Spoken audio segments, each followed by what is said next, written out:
কাকা তো আপনার কথা চিন্তা করতে করতে পাগল হয়ে গেছে। তোমার কাকাকে বইলো আমি আর গ্রামে যাব না, আমি এইখানেই অনেক ভালো আছি। আর তোমার কাকাকে বইলো সে যেন তার মতো করে গ্রামে ভালো থাকে। কাকা আপনার নিয়ে কত স্বপ্ন দেখছে, কত কষ্ট করে আপনারে কত বড় অফিসার বানাইছে। আপনি ছাড়া তো কাকার আর কেউ নেই। ভাই, আপনি কাকার কাছে ফিরে চলে। দেখো, আমি আমার অতীতের লাইফ ভুলে গেছি, এগুলা বলে আমাকে আর ডিস্টার্ব করো না।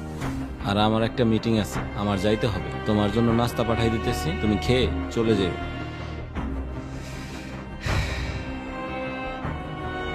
ওই, তুই না ঢাকা গেছিলি?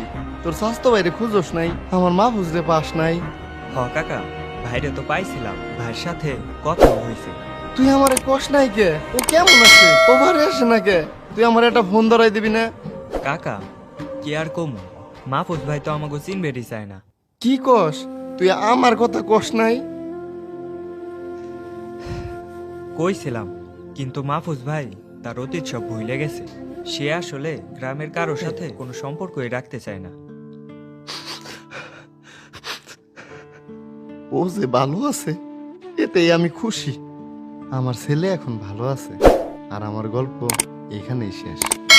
শামীম ভাই, আপনার কথা শুনে মনে হইতেছে ওর প্রতি আপনার কোনো রাগই নাই। রাগ থাকে কেমনে স্যার? বাবা ছেলের সম্পর্ক তো দেনা পাওনার না, ভালোবাসার। ও এখানে ভালো আছে এতে আমার শান্তি। তারপরেও শামীম ভাই, ও যেটা করছে এটা নিমক হারামি। আপনার দেখেই তো আমি বুঝতেছি আপনার কত কষ্ট লাগে।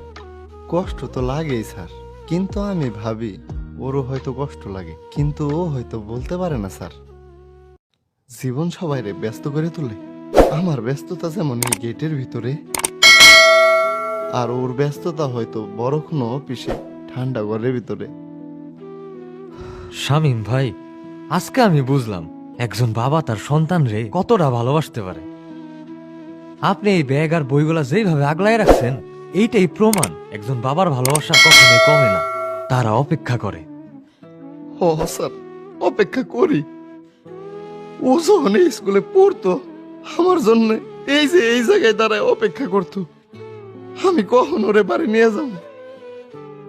আর এখন ওর জন্য আমি অপেক্ষা করি ও কখন এসে আমার হাত ধরে বলবো, বাবা সময় হয়েছে, চলো বাড়ি যাই। শামীম ভাই, এরকম কপাল আল্লাহ যেন কাউরে না দেয়।